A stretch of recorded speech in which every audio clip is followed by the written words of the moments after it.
guys, welcome back to another episode of Mood for Feud. I'm your host Katya, and today we're going to be looking into our very first ex-fluencer episode.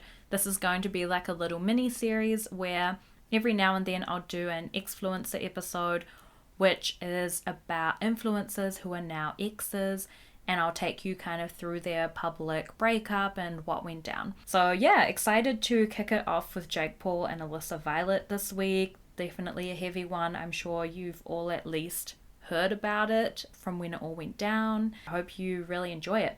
Remember to rate and review the podcast if you like it. And if you want to let me know your thoughts or discuss any parts of the episode or whatever, feel free to slide into my DMs. I'm on Instagram at Mood for Feud. And truly, I just love engaging with you about this content and talking to you all. I'll also say I'm so sorry that this episode is coming to you a little bit later than usual. I just had so much going on this week, to be honest, and I was also in Auckland over the weekend attending our friend's wedding, so that was obviously super fun, but did mean that I wasn't spending as much time on the podcast as I normally would. Also, one other thing I'll let you know before letting you get to the feud is that there's not going to be an episode next Sunday. I'm going to have a break for Christmas and also give you guys a break from having me in your eardrums. But yeah, it's a good chance for you to catch up on any episodes that you might have missed, or, you know, get off your phone, take your headphones out and maybe talk to your family. I hope you guys enjoy your holidays and make sure you stay safe over the holiday period, and I'll see you guys in 2 weeks' time. Anyway, that's enough from me. Have fun listening to the feud.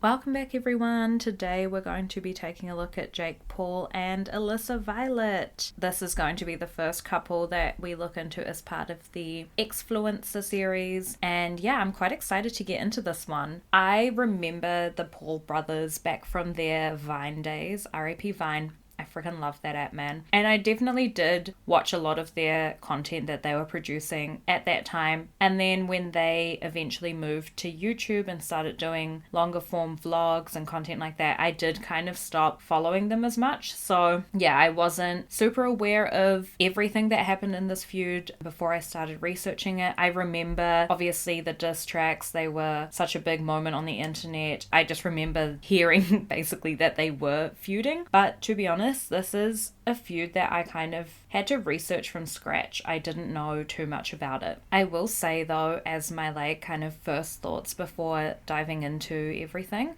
sometimes I just think that the Paul brothers kind of creep me the fuck out. And I don't know if that's mean to say, but something about the way they look is just so shifty to me. And do you know when you just intuitively know that someone is giving you off vibes? Yeah, that's kind of the exact feeling that I get from them. And I don't think that's completely unfounded. They've obviously managed to stay relevant in the internet space for so many years. And I think to do that, you kind of have to sell your soul a little bit and become a person that is absolutely unlikable. That's just my opinion anyway. I did consider doing this whole episode in YouTuber voice, oh my god, Jake Paul was born in 1997, but I thought that'd be funny, but you know what? I'm gonna spare you and I'm just gonna do it in my normal voice, okay? So, as always, going to do a little background into Jake Paul, then a little deep dive into Alissa Violet, and we'll be then breaking down the feud. And use the timestamps if you want to skip ahead. They are in the show notes for your convenience.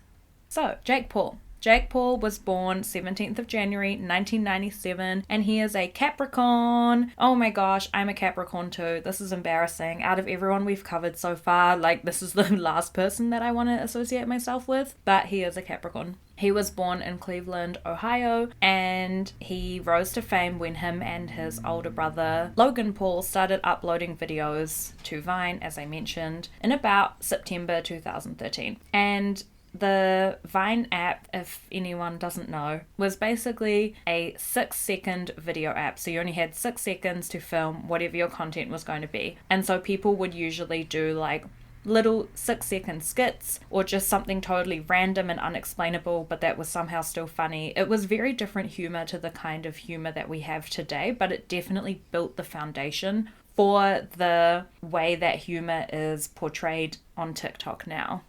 I definitely think that kind of just really random niche humor where it's just like a funny sound or a funny catchphrase becomes like viral.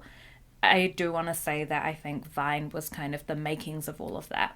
And Vine was first released in January 2013. As I said, the Paul brothers started making videos in September 2013, so they were fairly quick to catch on to this app. I actually did watch a 16-minute Paul brothers Vine compilation, so you don't have to. And to be honest, it is kind of outdated humor. All their Vines are kind of like, girls be like, and then it's just like stupid shit. Or just them doing like embarrassing stuff in public, you know, yelling stuff out in a crowd. And yeah, it's very, it's very like 2014 coded. Definitely if you look back now, it's not that funny, but I can also see how at the time everyone would have just been like, oh my God, this content slaps. So I do understand why they became popular Vine stars that we now know as boxers. Anyway, so in 2014, the Paul brothers started a YouTube channel, and this is where they would do long form videos, work on like pranks, and Jake would also use his YouTube channel to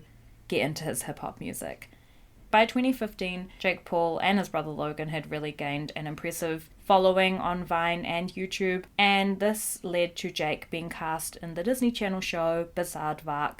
Olivia Rodrigo was actually also in this show. I never personally watched it, but it seems like he basically played someone who would do dares when people asked him to, which kind of tracks with the content he was making at the time of like doing pranks and yeah, things like that.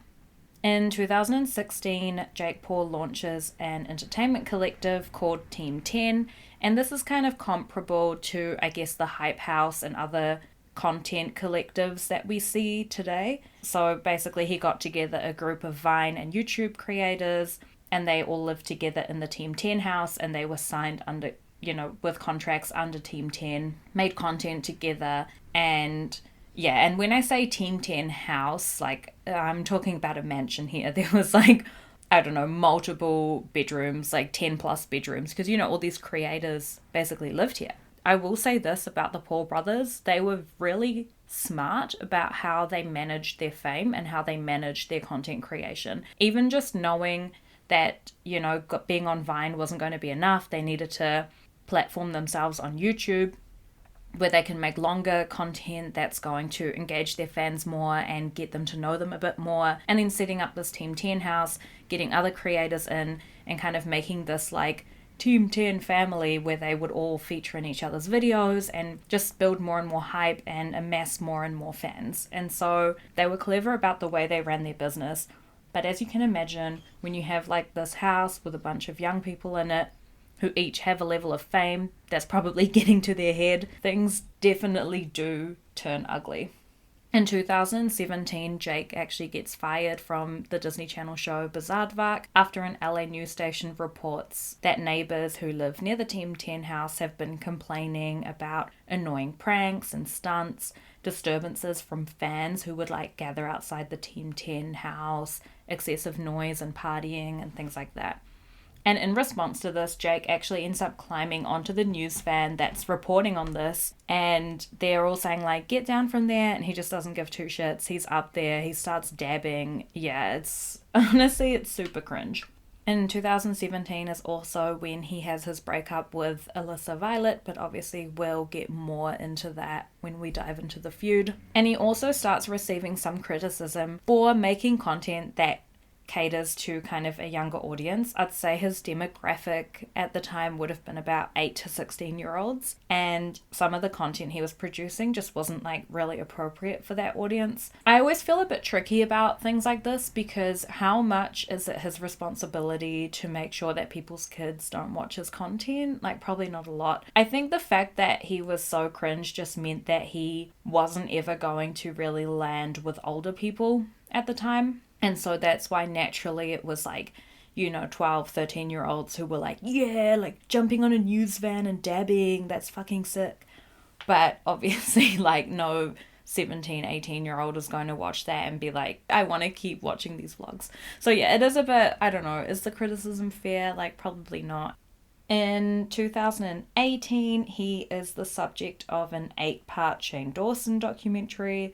I forgot that Shane Dawson used to make documentaries. I forgot that that's how Shane Dawson was like introduced to me. Now he kind of just seems like someone who's part of like the YouTuber pipeline, but I forgot he used to actually behave like a proper reporter and make these really dramatic documentaries with really intense music and intense reactions from him. I forgot about all of that. So I actually had a bit of fun looking back at some of the videos in the Shane Dawson documentary. It definitely gave me some nostalgia.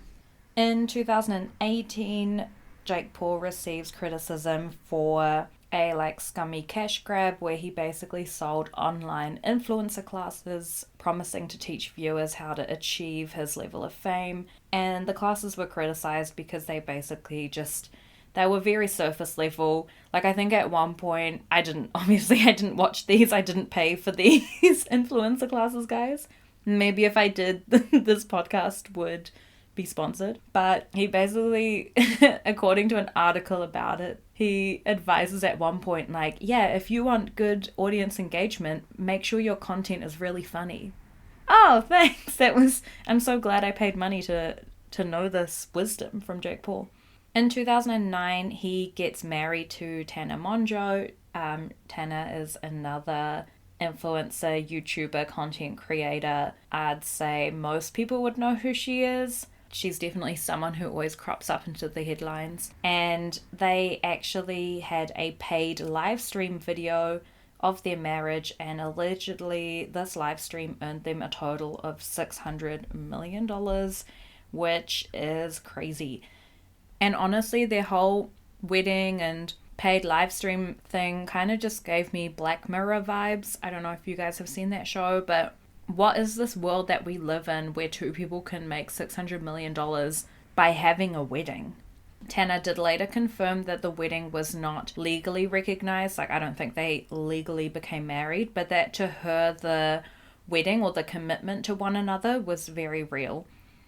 In December 2019, she posts a YouTube video titled The Truth About Everything, and she kind of breaks down her relationship with Jake Paul, saying like it was really good for her career and it benefited her a lot, and that she really wanted to make Jake happy because that was like the times she spent with him was the happiest she'd ever been in her life. And so the emotions, the commitment they were making to one another in that wedding was real to her, even if they legally weren't recognized as being married. And she kind of just explains, it's actually quite a sad video to watch, but she kind of explains how she always wanted to be like the cool girlfriend for Jake, and so she just wanted to make him happy in everything that she did, and she actually blames herself for not being honest with him.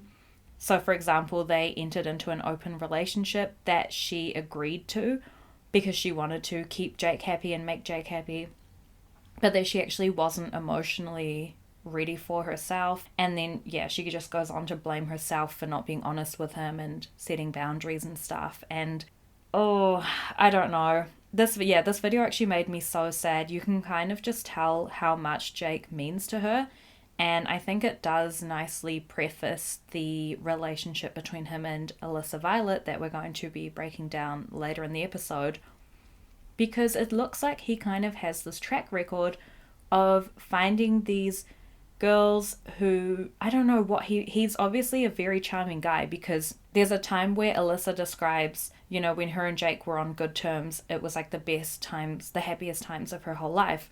And here we also have Tana saying like similar things, that Jake made her feel the happiest she's ever felt, and so she just wanted to return that favor for him. And so in the end she decides to put her feelings aside and be the cool girlfriend who can enter into open relationships and do things like that. But I don't know, I'm just getting serial manipulative vibes from Jake, because even though she blames herself in this video like, oh, I should have just been honest with him, it's like, but that's freaking hard to do, especially if you're scared that by being honest and by pushing back on someone you're going to lose them, which it kind of sounds like that's the situation, right? Because that's probably why she felt she couldn't be open and honest with him.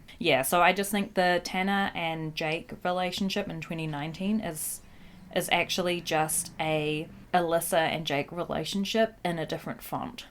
In 2020, Jake Paul lands himself into a bit of hot water when he attends a Black Lives Matter protest, and he is caught on video entering a mall whilst it's being raided for theft.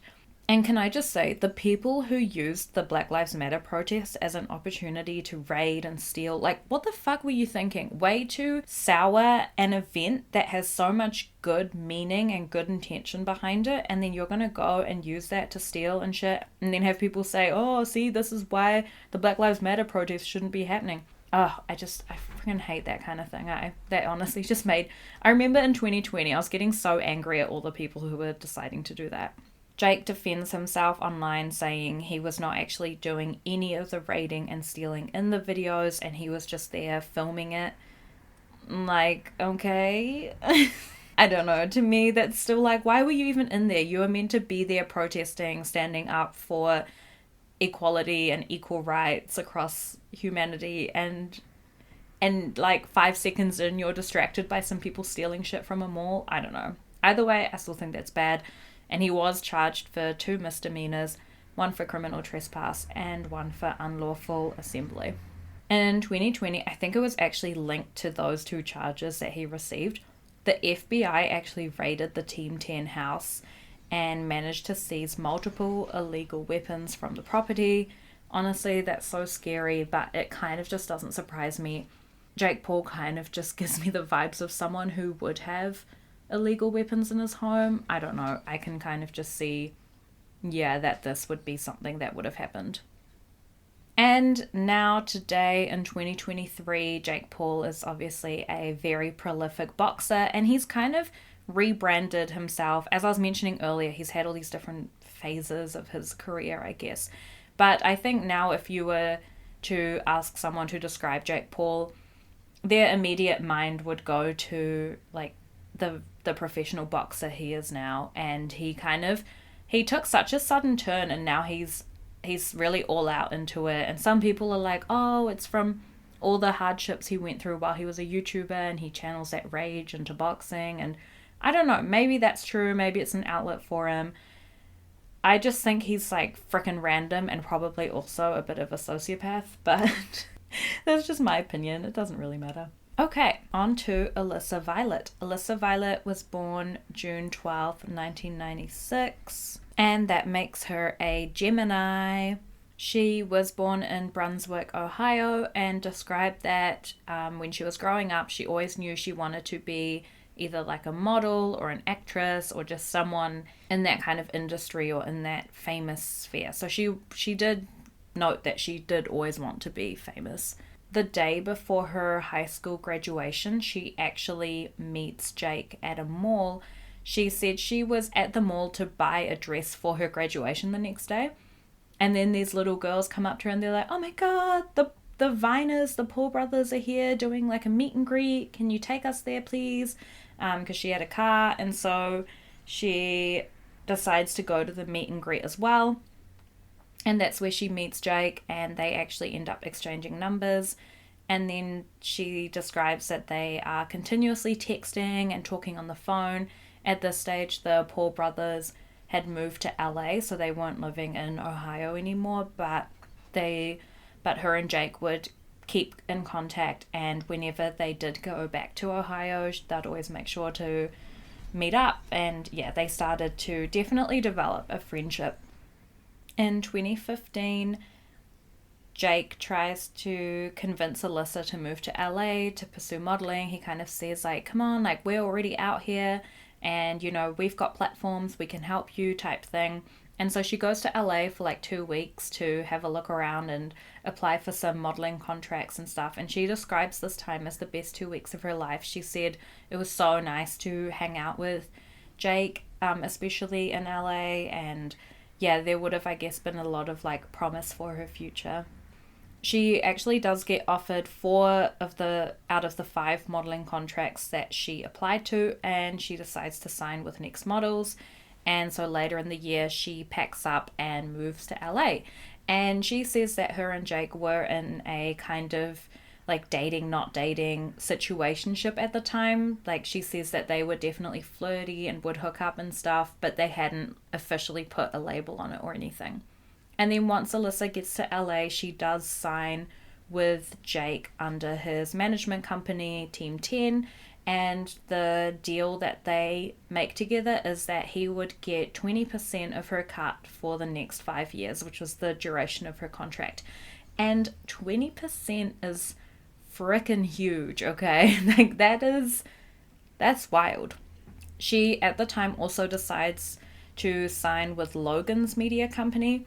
However, after like a couple of months of being signed with Logan, he actually called her and said to her, like, I don't feel comfortable taking your money anymore because we're friends, you know, like this whole contract just doesn't sit right with me. And he basically tells her she can just terminate the contract if she wants to, and she does do that. So the reason she decided to sign with the Paul brothers in the first place is because she was starting to feature in a lot of their videos, and especially she would feature in a lot of Jake's videos.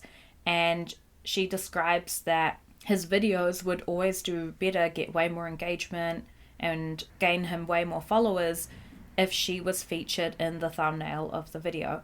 And so they do start to create a lot of content together, and they generate a lot of speculation about whether or not they're in a relationship or not. And they come up with the ship name Jalissa, and this kind of fuels the fire more. People being like, oh my god, they're together or they're not. And yeah, it definitely boosts her and Jake's internet fame.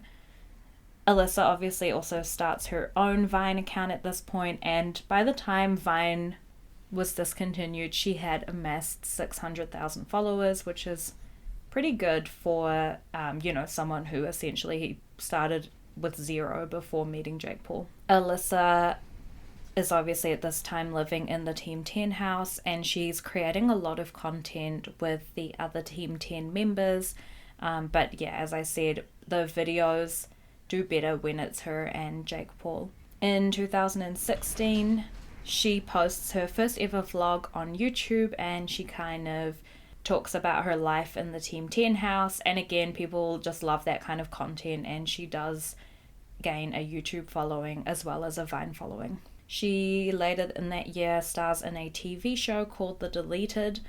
I looked this up on IMDb. I'd honestly never heard of it. It's also got Nash Grier in it, which is another Vine throwback for anyone who was on the app at the time.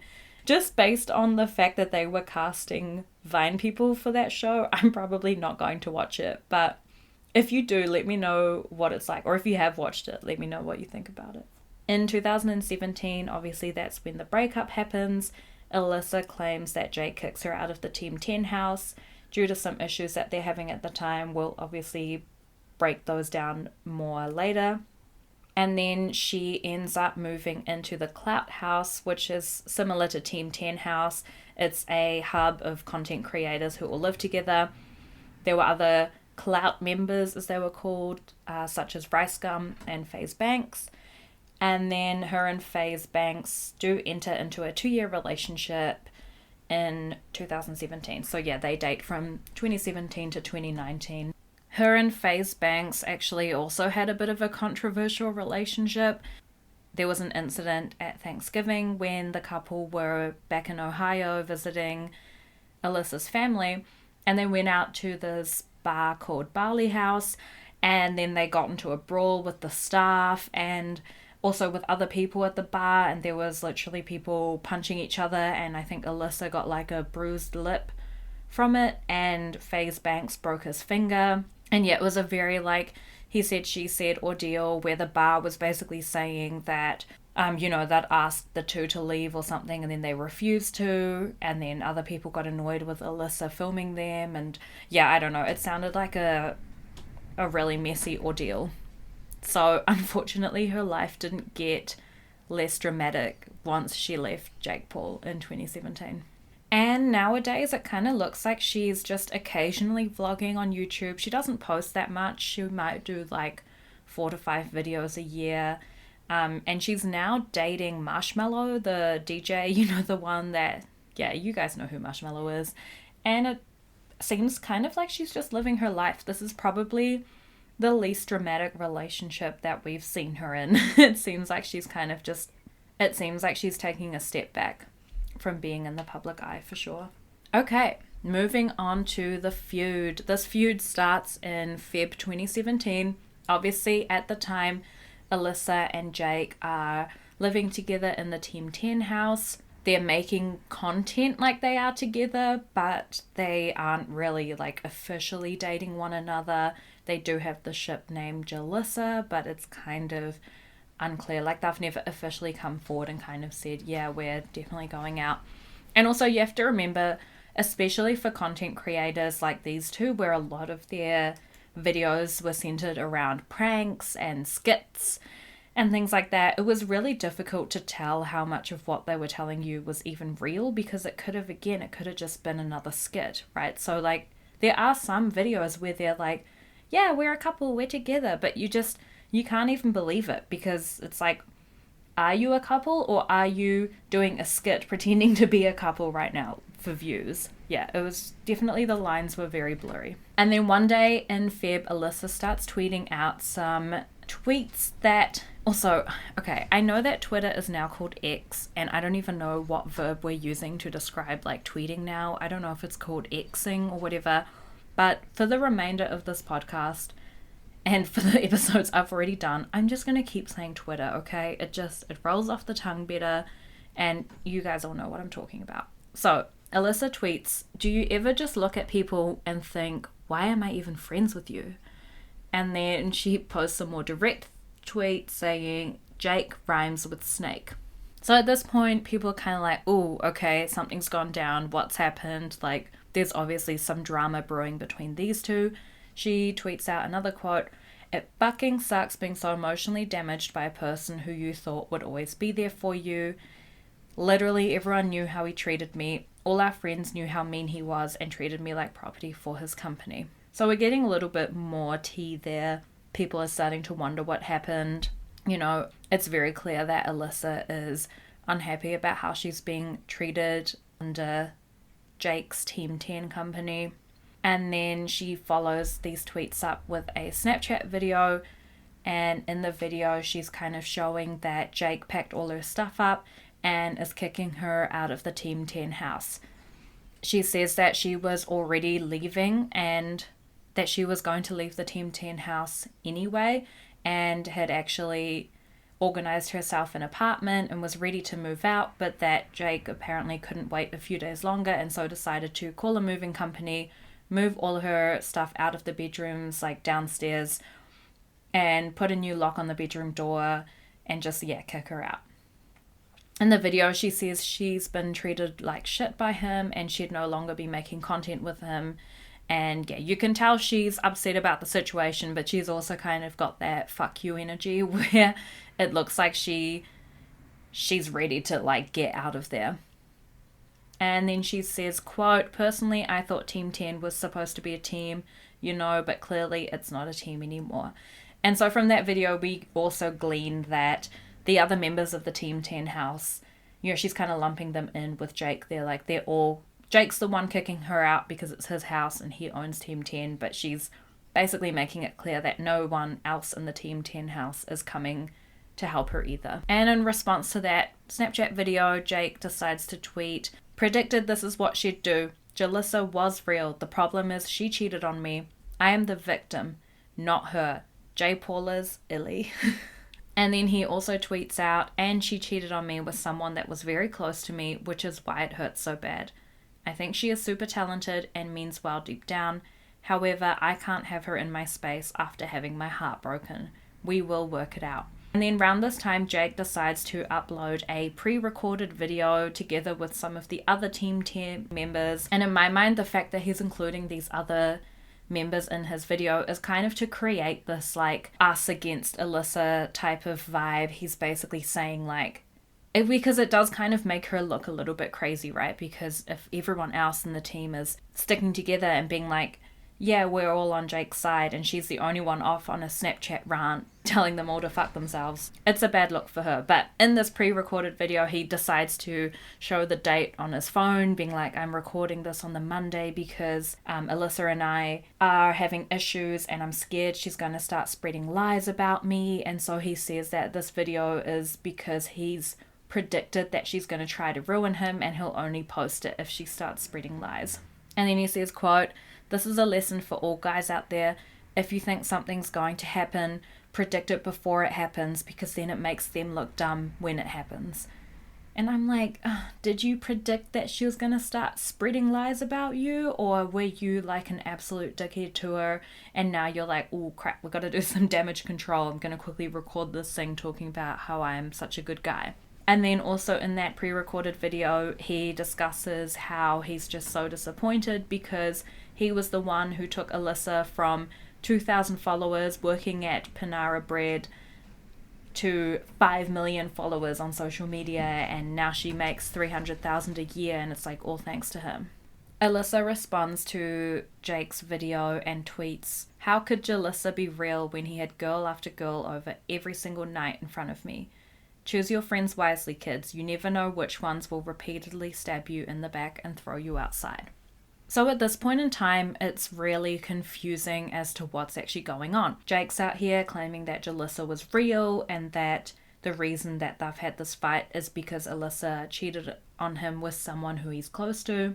And then Alissa is out here saying Jalissa was never real. He's had multiple girls over all the time, so we obviously don't have a real relationship, and she's kind of claiming that he's treated her like shit. A couple days later, Alissa decides to share a bit of a longer quote. She says, "I did not cheat. Jalissa was never real. Jake had girl after girl over every night. Then he would try and be cute with me the next morning and expect me to be okay with it.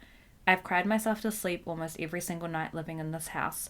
He would tell me he loved me, then hook up with a girl in front of me that same day. I loved him and he used it to his advantage for his company, Team 10, and to make money off me. He always tells me I wouldn't be shit without him." And then she shared another quote that said, "This is the manipulation that he always does. He thinks I'm super talented. We will work it out. Why would you have my lock changed and hire a moving company, move all my stuff and personal belongings without me even knowing about it? Why would you continue to lie and say that I cheated? Are you kidding? We weren't even dating, but if we were, it's okay for you to bring girls home all the time while I'm crying on the other side of the wall?"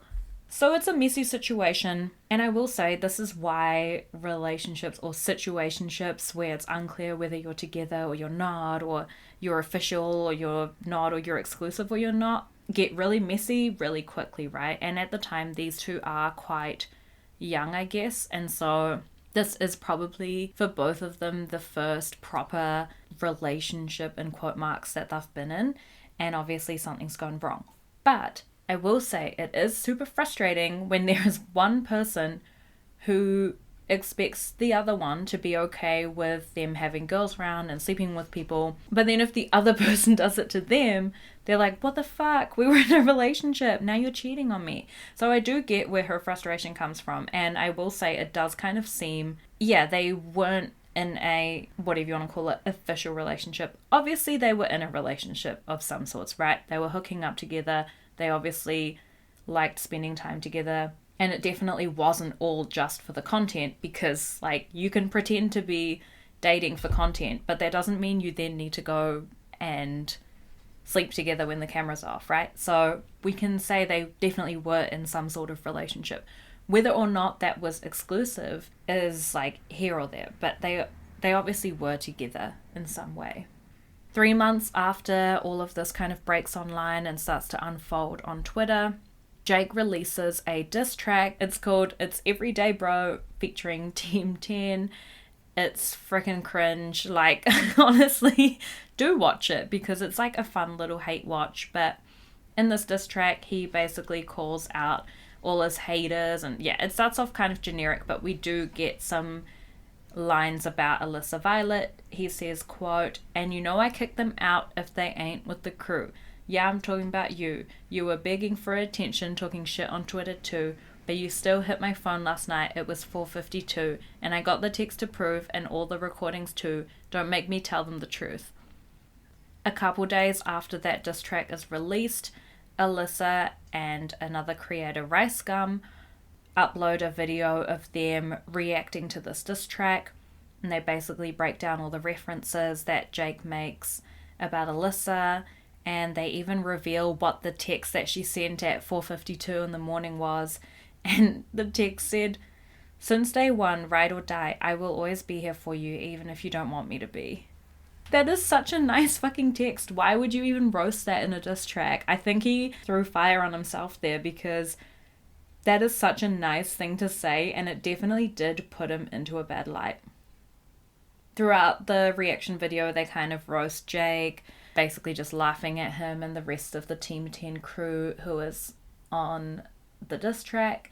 And then the reaction video ends with them announcing that their own song will be coming out soon.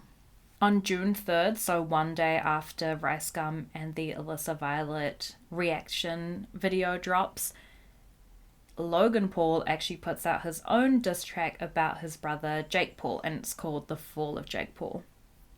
In this, he kind of roasts Jake for having no talent and, you know, disses Team 10, saying the Low Gang, which is like his... I freaking hate that name. Low Gang is better, and again, it's cringe as well. I'm not gonna lie. Like, the diss tracks are terrible. The music thing for them was a weird pivot, in my opinion. However, the best part of this diss track is in the second half of the song. He kind of goes, whoa, whoa, like, why did the music stop? And then it's so dramatic, and we see this woman stepping out of a car, and when the camera pans up, it's actually Alissa Violet. And then we get the lyrics, oh, that's Alissa Violet, used to be your chick. Now she's in the Low Gang, and you know she's on my team. That kind of, like, wordplay reminds me so much of in Shrek, that song that's like, please keep up off the grass, shine your shoes, wipe your face. It's the exact same energy, except that the Duloc song in Shrek is 100 times more musically valid than either of these diss tracks. And then he also roasts him for only having friends under contract. He's got the lyric, is it called Team 10 because you take 10% from your friends? Which is funny, okay? Like, I do actually find that funny. Then the video ends with him and Alissa kissing. Oh my gosh, the way that the internet broke when this dropped. I will say, Logan Paul is an Aries, okay? And tell me that this is not the most Aries freaking move.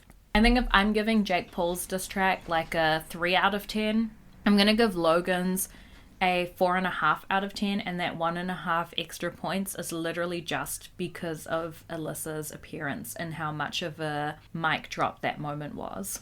A couple days after that, Alissa drops her and Rice Gum's diss track, and in their diss track they call Jake a bully, and Alyssa's got the verse, get girls but the hooker said you paid for it, me and Rice in a house with like 8 floors, ride your brother's nuts, you're a squirrel for his acorn. I like that lyric too. I think that's kind of funny. I like a bit of wordplay in my diss tracks. Again, okay, look, this diss track is also not musical genius, okay? All 3 of these actually sound exactly like that SNL skit that Pete Davidson and Timothée Chalamet did, where they're like, yeet, yeet, skirt, yeet, hold up, drop that. You know what I'm talking about. That's what these sound like, except they're not being ironic about it, I don't think. In the chorus of Rice Gum and Alyssa's diss track, we get the lyrics, it's every day, bro, with the same bully flow. Bully at school, now bullying your bro. This your own brother, I don't really get it though. Stop bragging, just accept nobody knows your Disney show. Should have never cheated now, never cheated now. Got fame from your brother now, and he's a better kisser now. I'm onto bigger things now. Obviously, she's referencing that kiss in Logan's diss track. It's a brutal lyric, okay, but I think that it's kind of well deserved, because we have to remember, right? Jake shot first. He released his diss track, then he received a bunch of heat from it, then he decides to kind of get a bit butthurt when everyone else releases their own diss tracks in response to it. Now, my thoughts on this whole diss track ordeal. Honestly, at first when I was watching it all play out, and again when I kind of started to rewatch these, it just seems so orchestrated, right? It kind of really does seem like it's PR.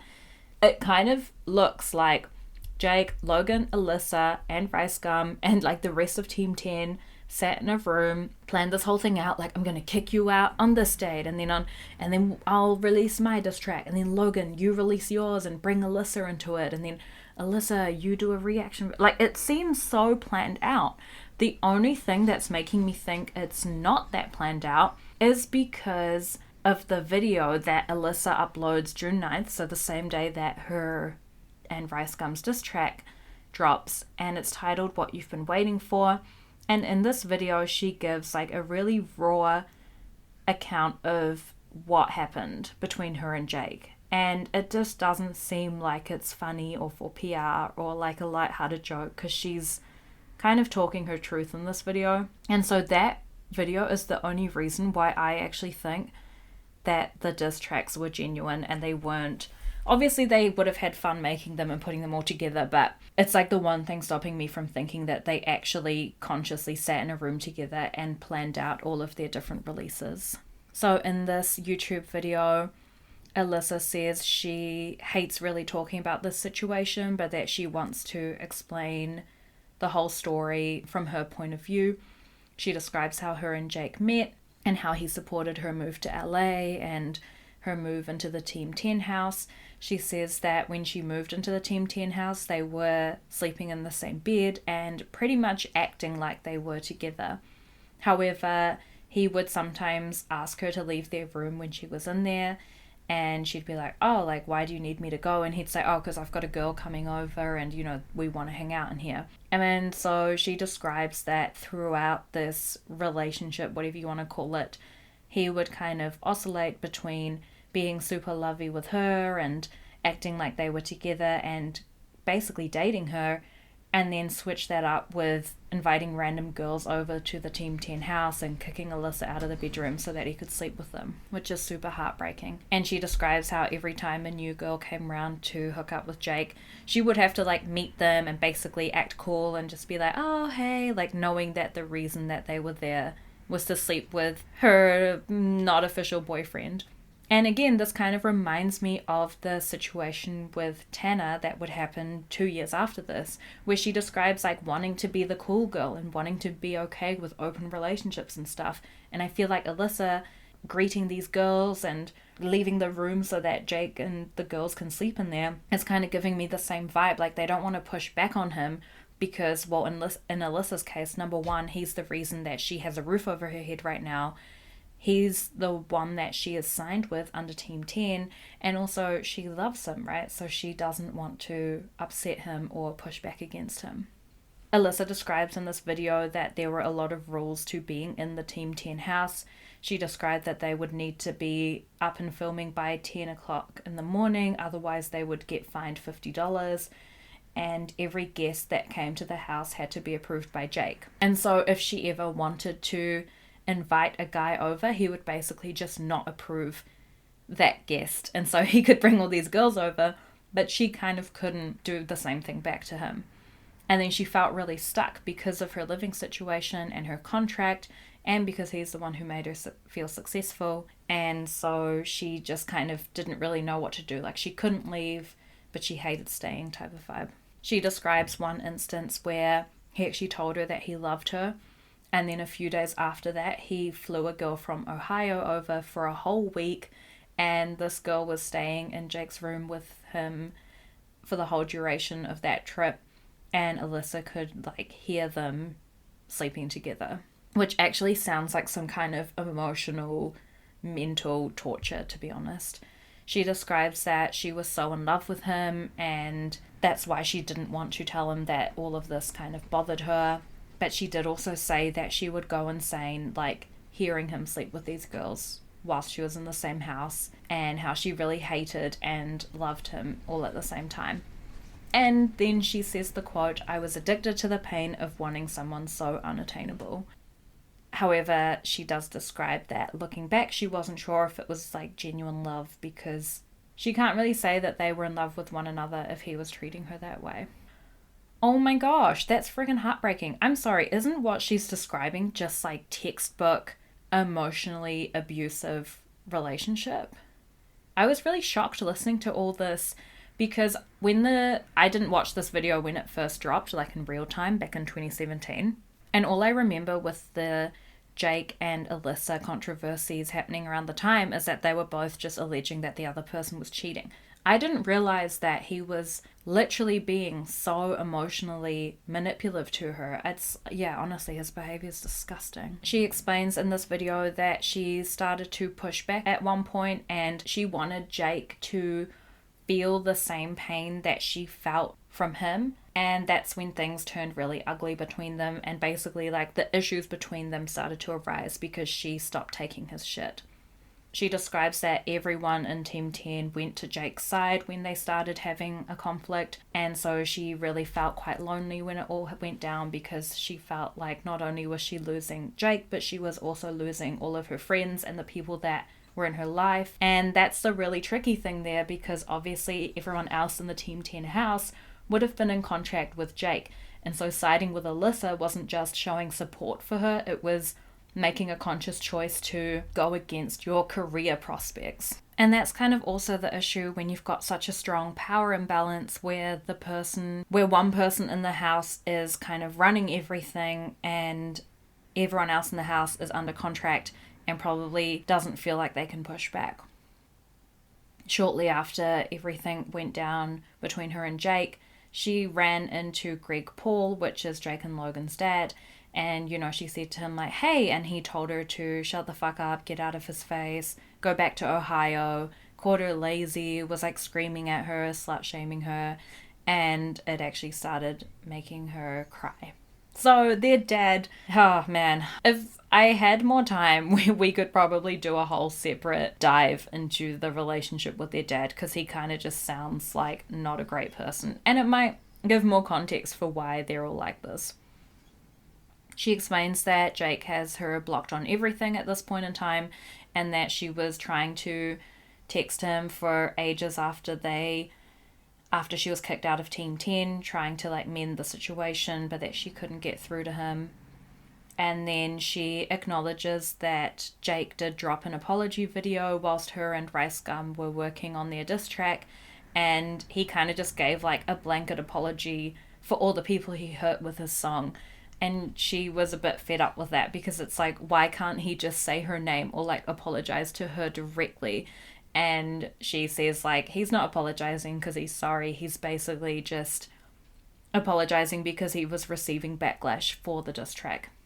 Now, up until this time, like diss track aside, Jake hasn't really been talking about the situation with Alissa Violet. We had those tweets right in the beginning where he accused her of cheating, but aside from that, even after she dropped this video in June, he didn't really say anything about it. And it wasn't until November 2017 that he posted a tweet that he then later deleted, but it said, yeah, and this time I'm not being silent. Alissa fucked my brother. That's why I kicked her out. Oopsie, I just told him the truth. I'm done being the bad guy. And in December 2017, Jake gives an interview where he states that he did love Alissa and that he felt very betrayed by the whole situation, particularly because he was the one who gave Alissa her start, and then when she slept with his brother, it just left him heartbroken.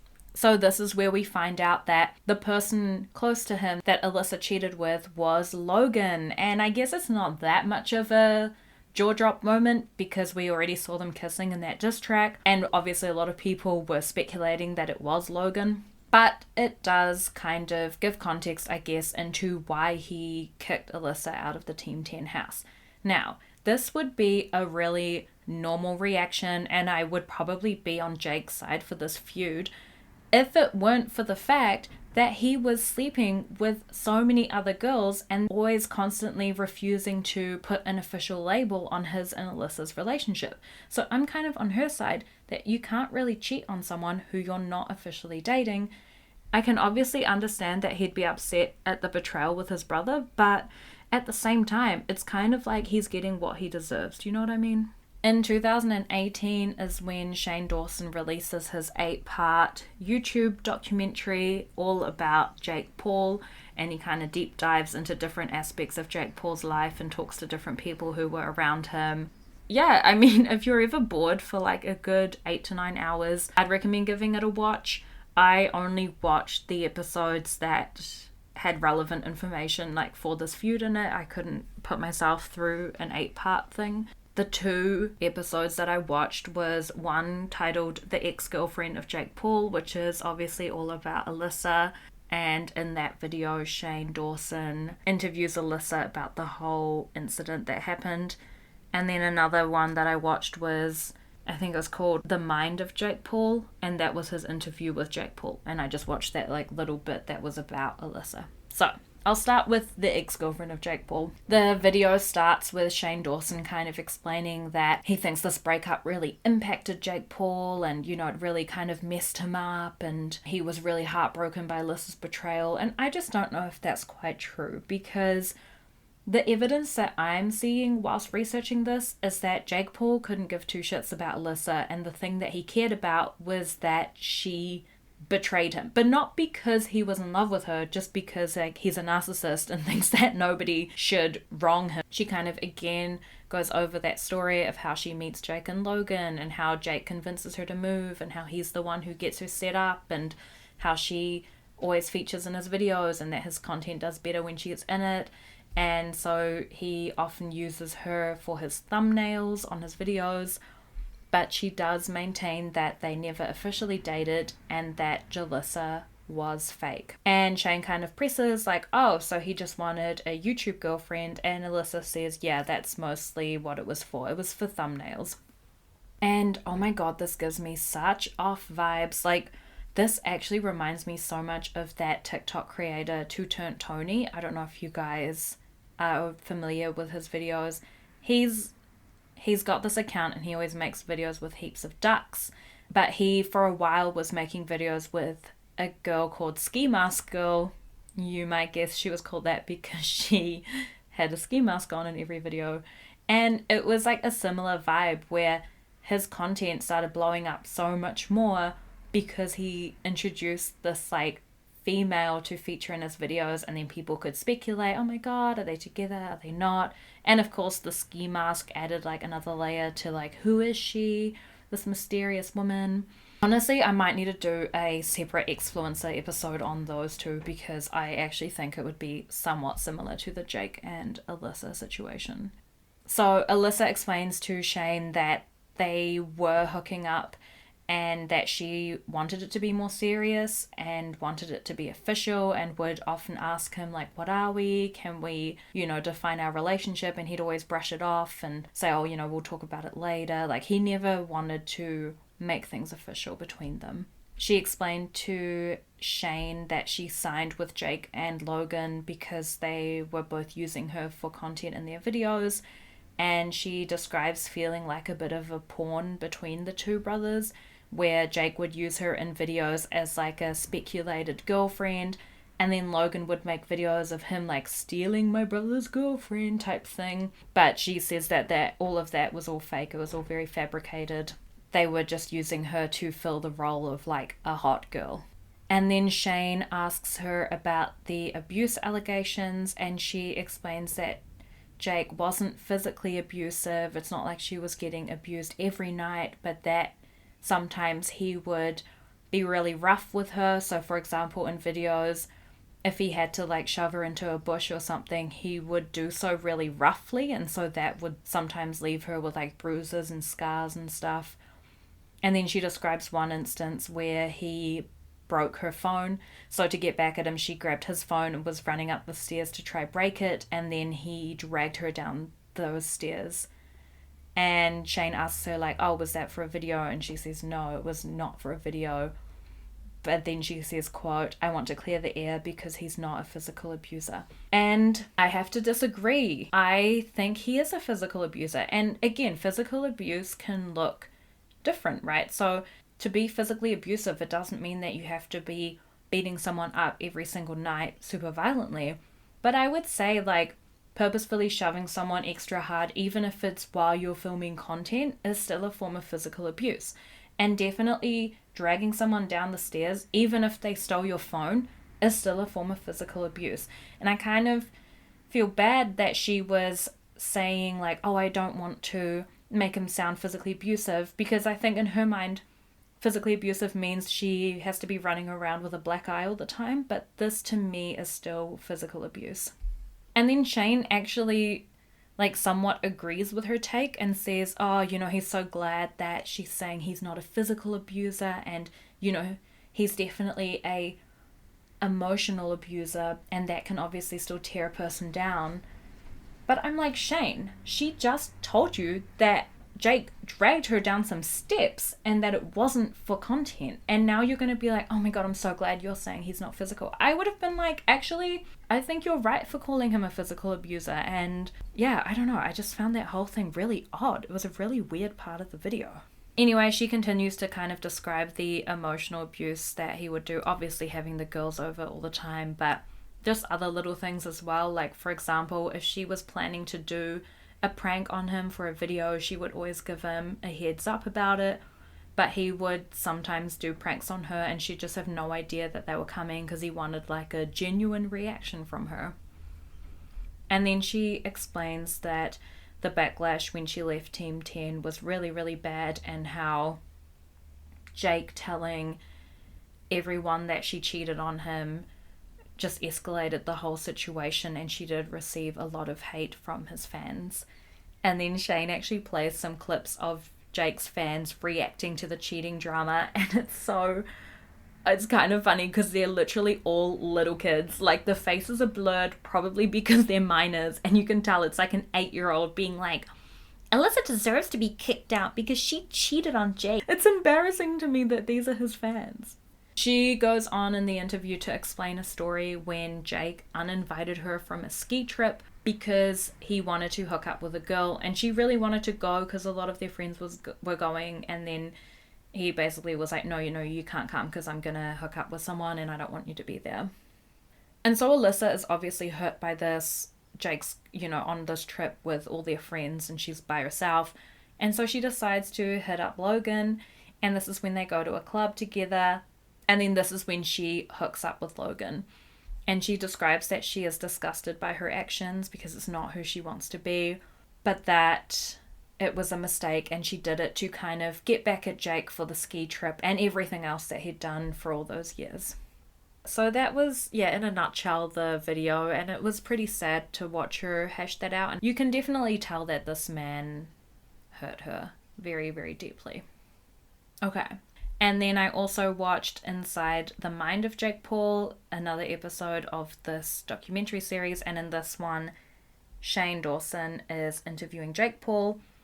And oh my gosh, I was playing this shit on 2x speed and Jake Paul was talking so slow. It sounded like he was still talking normally and it was on 2x speed because he wasn't really saying anything. He just kept being like, oh, I just don't want to talk about it.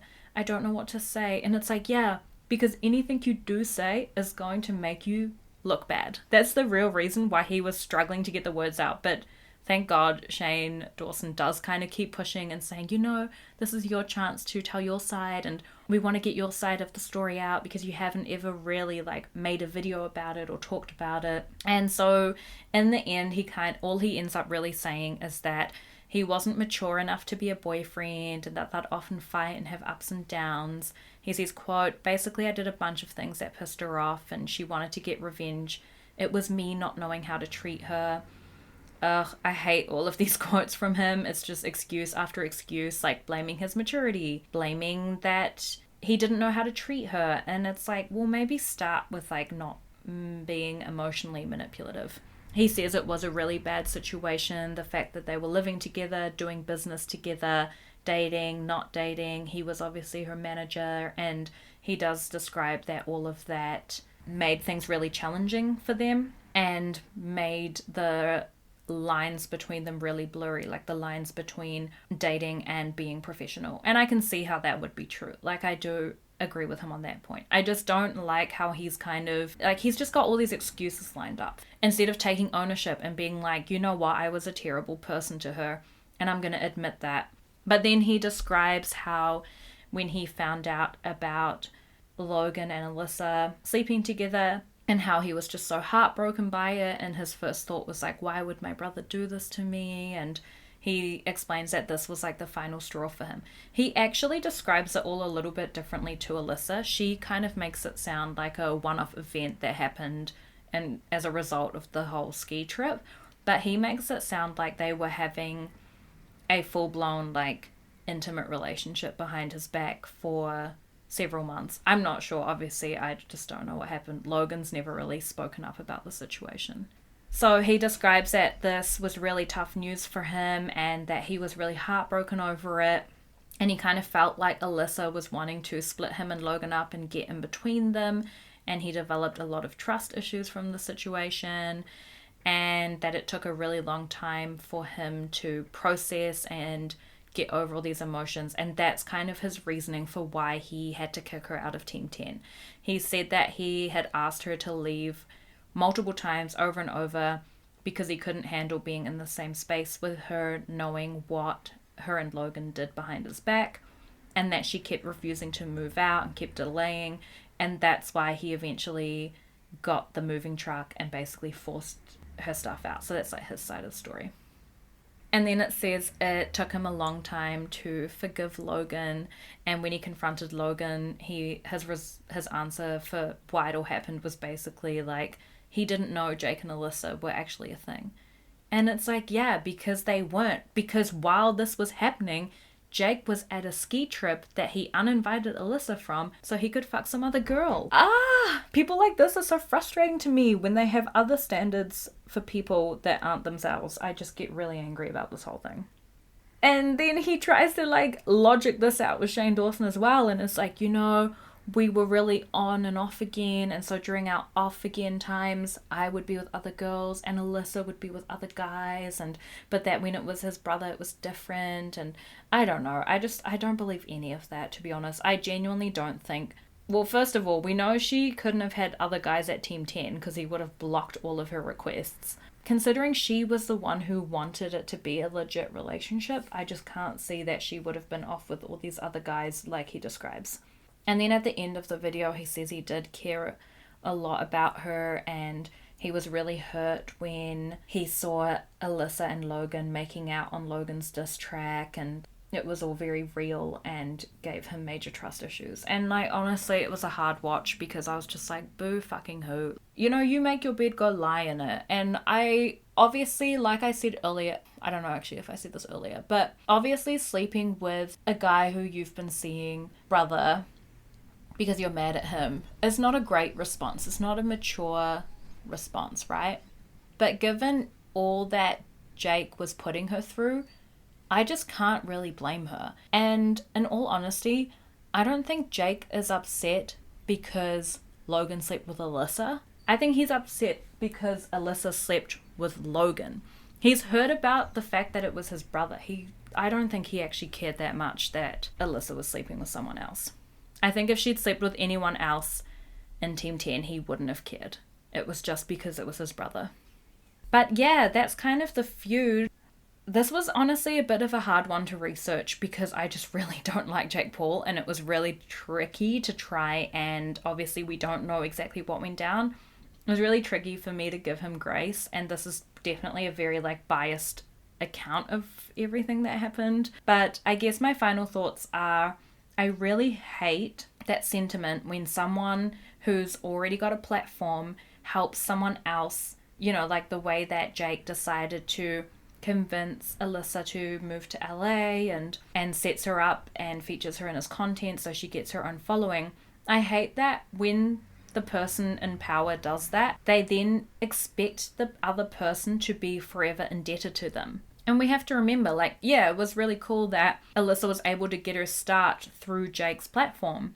But at the end of the day, we can't pretend that he's just doing that for straight charity, right? He also used her for content time and time again, exploited the fact that his fans were shipping them, makes Jalissa merchandise, and then also gets out of it the best friends with benefits deal ever. And so we can't really sit here and pretend Alissa now owes Jake her life just because he got her out of Ohio and just because he was the bigger content creator when they met. Jake, you decided to bring her into the spotlight and help her grow her platform You can't now hold that above her head for the rest of her life. And I just hate the way when he talks about it, he's always like, you know, I pulled her out of Ohio. She'd still be working at Panera Bread if it wasn't for me. I just don't think that's true. Yes, you did help her launch her career, but that doesn't mean that you're the sole reason why she now makes a lot of money. And then my last thoughts are, I truly don't think Jake loved Alissa. I don't think he cared about her, and I do believe her story of him being manipulative and emotionally abusive and physically abusive, even if to a lesser extent. I think they were obviously in a really messy situation, but I don't put the blame on her for what happened with Logan and the way that she was kicked out of the Team 10 house. Like, I get why Jake wanted her out after she slept with his brother, but at the same time, he'd been mistreating her for so many years before that. Honestly, kicking her out was probably the only good thing he did for her, aside from convincing her to move to LA. But those are just my thoughts. What do you think? I'd love to hear your take on this. It's honestly such a tricky situation when you've just got a bunch of he said, she said type of content. And then you're also dealing with YouTubers who are known for freaking lying for content and views. So it just makes everything all the more murkier. But yeah, those are my thoughts on it. Another reminder, there's no episode next week. Good chance for you to catch up on the episodes that have already come out. As always, if you've got any feedback or whatever that you want to share, make sure you slide into my DMs at Mood for Feud on Instagram. Make sure you rate this podcast if you enjoy it. Otherwise, leave me a cute little review on Apple Podcasts. I'd just love to connect with you guys and hear what you think. Make sure you enjoy the holiday period responsibly, and I'll see you guys later. Bye.